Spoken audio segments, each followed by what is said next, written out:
साहस और निर्णय। रतन नगर नाम का एक गांव होता है जो काफी पुराना और पिछड़ा हुआ होता है, जिसमें आज भी ज्यादा बदलाव नहीं हुए थे। जैसे वहाँ गांव में अस्पताल नहीं होता, जिस कारण लोगों को इलाज के लिए शहर जाना पड़ता है, जिससे वहाँ के लोगों को बहुत मुश्किल होती है। गांव से शहर जाने के लिए दो रास्ते होते हैं, एक जिसके लिए पूरा जंगल घूमकर जाना होता था और दूसरा जो जंगल के बीच से होकर गुजरता है। लेकिन गांव में ऐसी अफवाह फैली होती है कि उस दूसरे रास्ते पर एक पुरानी गुफा है, जिसमें एक सरकटी चुड़ैल आज तक रहती है। जो भी उस रास्ते से जाने की भूल करता है, चुड़ैल उस व्यक्ति को खा जाती है। एक दिन, हे भगवान, ये सुबह सुबह कैसी खबर सुना रहे हो तुम भोला? हाँ मन्नूलाल, मैं एकदम सच कह रहा हूँ। गोपाल नाथ ने उस जंगल के बीच वाले रास्ते से जाने की गलती कर दी थी, जिसके कारण उसकी मौत हो गई। मुझे तो यकीन ही नहीं हो रहा है इस बात पर। सच में वो सिरकटी चुड़ैल गोपाल नाथ को खा गई होगी क्या? हाँ मन्नूलाल, हमें लगता है कि ये सारी बातें काल्पनिक हैं, किसी प्रकार की अफवाह है, लेकिन नहीं, यही हकीकत है। सच में उस सरकटी चुड़ैल का बसेरा उस रास्ते पर है। बाप रे बाप, मैं तो अपने बीवी बच्चों को आज ही चेतावनी दे देता हूँ कि कोई भी गलती से भी उस रास्ते से जाने की गलती मत करना। सच में गांव के सभी लोग उस रास्ते से जाने में घबराते हैं। उस गांव में राजू नामक एक गरीब लड़का अपनी माँ पल्लवी के साथ रहता है। पल्लवी का पति एक कुम्हार था, लेकिन एक दिन उसकी एक एक्सीडेंट में मौत हो गई थी, जिसके बाद पल्लवी खुद अपने हाथों से मिट्टी के बर्तन बनाकर बाजार में बेचने लगी। राजू भी अपनी माँ की इन सब में सहायता करता है। राजू जब उस रास्ते से गुजर रहा होता है, वो तभी दोनों गांव वालों भोला और मन्नू लाल की सारी बातें सुनकर घबरा जाता है। क्या सच में हमारे गांव में सरकटी चुड़ैल रहती है? खैर, माँ कहती है कि भूत प्रेत चुड़ैल जैसी चीज नहीं होती है। राम जी का नाम लेकर हमें एक बार काम करना चाहिए। जय श्री राम। अरे, मैं तो भूल ही गया, खाना खाने का वक्त हो गया है। बेचारी माँ भूखी प्यासी मेरा इंतजार कर रही होगी। मुझे उनके पास जाना होगा। राजू जल्दी से अपनी माँ के पास जाता है। तभी वो देखता है कि उसकी माँ दरवाजे पर खड़ी उसी की राह देख रही है। कहाँ रह गया था तू राजू बेटा? कब से तेरी राह देख रही हूँ मैं। तुझे पता है ना, मुझे वक्त से तुझे खाना खिलाकर फिर से बाजार में बर्तन बेचने जाना होता है। माफी चाहता हूँ माँ, वो दरअसल मैं खेल रहा था और फिर आते हुए मैं मनुलाल काका और भोला काका के पास बात करने के लिए रुक गया। वहाँ बैठे बैठे मैंने सुना कि गोलकनाथ काका ने उस जंगल के बीच के रास्ते से जाने की भूल की और उनकी मौत हो गई।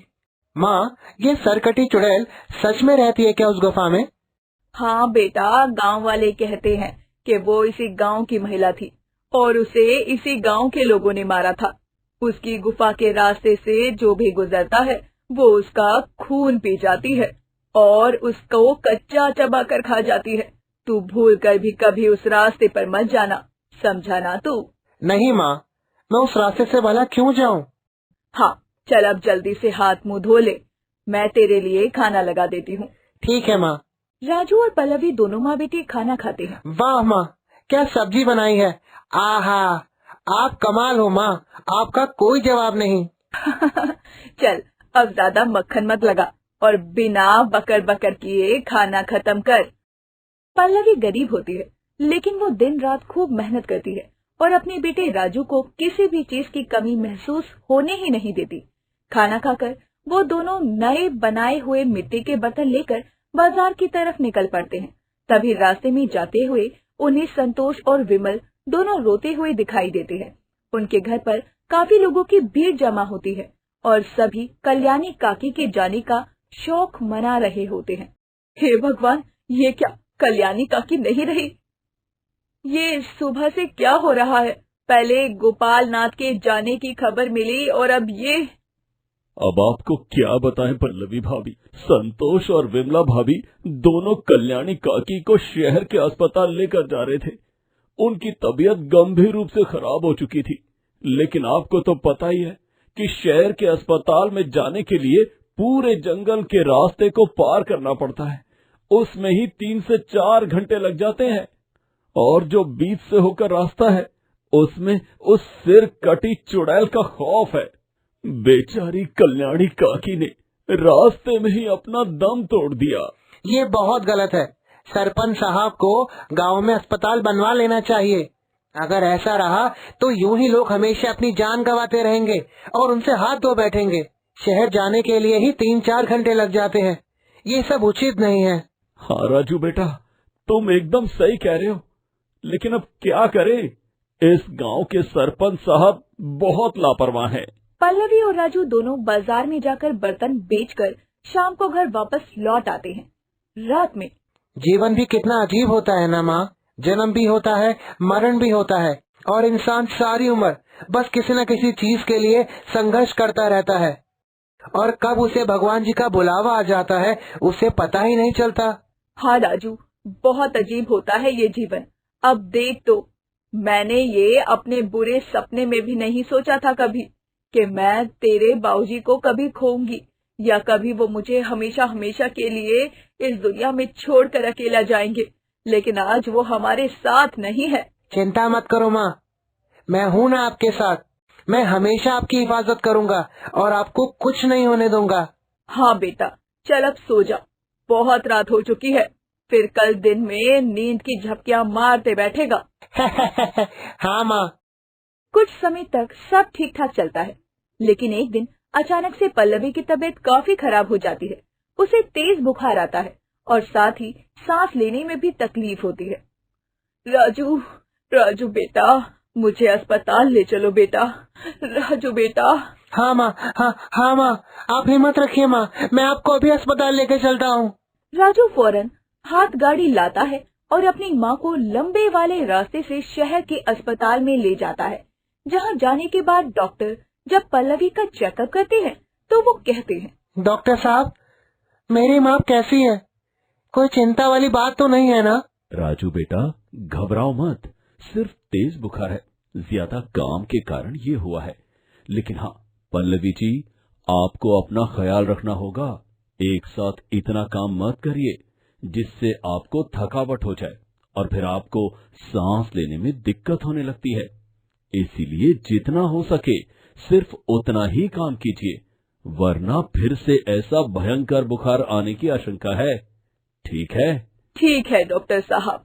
ये मैं कुछ दवाएं लिख कर दे रहा हूँ। अगर आइंदा से ऐसा तेज तपता हुआ बुखार आए तो ये दवाएं ही लेना। ठीक है? ठीक है डॉक्टर साहब, धन्यवाद। बहुत बहुत धन्यवाद डॉक्टर साहब, बहुत बहुत धन्यवाद। हाँ बेटा, अपना और अपनी माँ का ख्याल रखना। जी डॉक्टर साहब। राजू और पल्लवी फिर से गांव आ जाते हैं। गांव आने के बाद राजू अपनी माँ के लिए हल्दी वाला दूध बनाता है और उसे गोलियां देता है। पल्लवी हल्दी वाला दूध देखकर आश्चर्यचकित रह जाती है। अरे राजू बेटा, ये दूध तुमने बनाया है, लेकिन कैसे बेटा? तुम कब सीख गए ये? माँ, आप आम खाओ, गुठलियाँ क्यों गिन रही हो? माँ, आप ही से सीखा है, याद है ना? जब मुझे भी तेज बुखार होता था तब आप अदरक, इलायची और सारी आयुर्वेदिक चीजें मिलाकर ये हल्दी वाला दूध बनाती थी। वही बनाया है मैंने आपके लिए।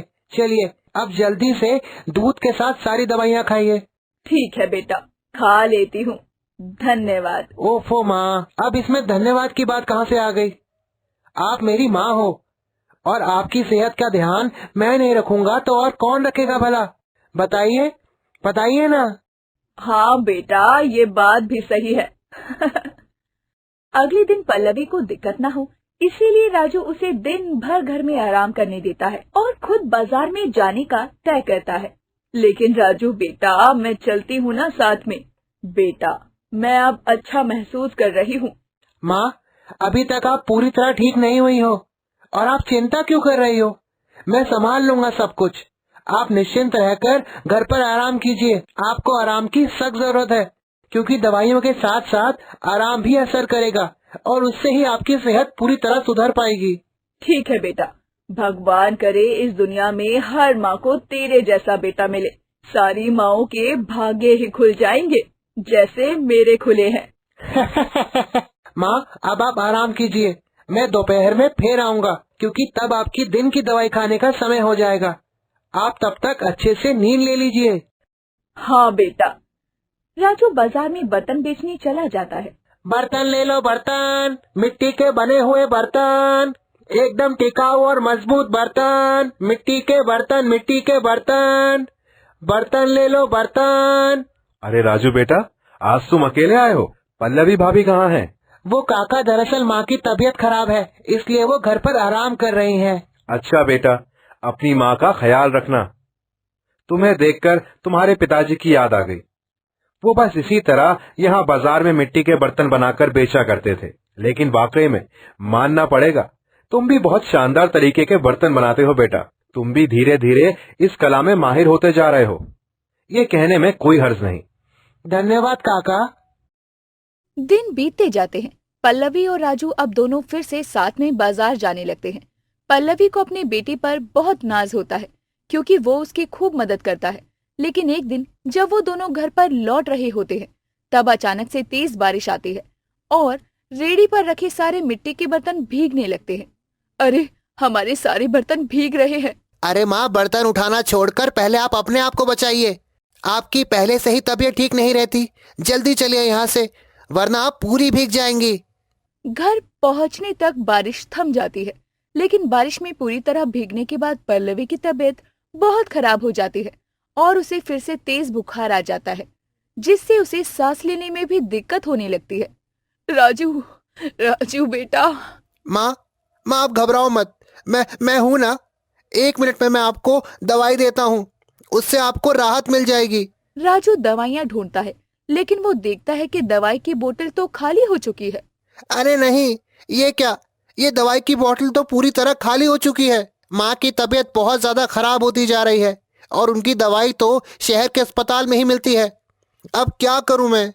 अगर जंगल के लंबे रास्ते से गया तो देरी हो जाएगी, और अगर जंगल के बीच वाले रास्ते से गया तो सर कटी चुड़ैल का खौफ। राजू बहुत सोच विचार करता है और इस मुश्किल भरी घड़ी में साहस करके निर्णय लेता है। नहीं, मुझे निडर होकर पूरे साहस के साथ अपनी माँ की रक्षा करनी है। मैं उसी रास्ते से जाऊंगा। माँ के लिए उनकी दवाई लाना बहुत जरूरी है। राजू हिम्मत जुटाकर उस जंगल के बीच वाले रास्ते से जाता है। वो काफी दूर तक चलता जाता है। जंगल के अंधेरे में उसे चुड़ैल का डर तो बहुत लगता है, लेकिन माँ के बारे में सोचकर उसे हिम्मत आ जाती है। वो सोचता है कि अगर उसके सामने चुड़ैल आ भी गई तो क्या, माँ की तबीयत के लिए वो चुड़ैल से भी लड़ सकता है। कुछ दूर और चलने के बाद वो देखता है कि उससे कुछ और दूरी पर अंधेरे में कुछ हलचल देखता है। वो छुपकर उस तरफ गौर से देखता है तो पता चलता है कि वहाँ, जिसे चुड़ैल की गुफा कहते हैं, उसके बाहर कुछ लोग हैं जो सोने की तस्करी कर रहे होते हैं। वो ये भी देखता है कि उन्होंने गोपाल नाथ के साथ साथ कई सारे गांव वासियों को गुफा के अंदर कैद कर रखा होता है। हे भगवान, इसका मतलब ये है, ये लोग यहाँ सोने की तस्करी करते हैं और इस गलत काम को चुपचाप बिना किसी खौफ के करने के लिए इन्होंने पूरे गांव में सरकटी चुड़ैल की अफवाह फैलाई हुई है। असल में तो गोपाल नाथ काका और बाकी गांव वाले अब भी जिंदा है। लोगों को लगता है कि उन्हें सरकटी चुड़ैल खा गई, लेकिन असल में वो सभी तो यहीं पर है। राजू ये सब देखकर एकदम हैरान और भौचक्का हो जाता है। नहीं, मुझे इन सब का पर्दाफाश करना ही होगा। इनके कारण ये शहर की तरफ जाने वाला छोटा रास्ता आज भी बंद है। इनकी फैलाई हुई झूठी अफवाह के कारण लोग आज भी यहाँ से जाने से डरते हैं। मुझे इन्हें पुलिस के हवाले करना ही होगा। राजू भागकर शहर के पुलिस थाने जाता है और थानेदार अपनी टीम के साथ वहां पहुंचते हैं और उन लोगों को गिरफ्तार किया जाता है।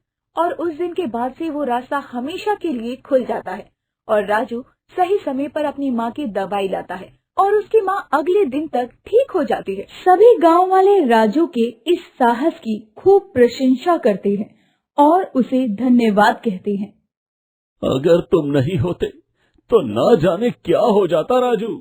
तुमने साहस करके उन दुष्ट लोगों का पर्दाफाश किया, वरना हमें तो कभी इसका पता ही नहीं चल पाता, क्योंकि हम सब गांव वालों की कभी हिम्मत ही नहीं होती थी इस रास्ते से जाने की। लेकिन आज तुम्हारे साहस को देखकर हम सब में भी हिम्मत आई है।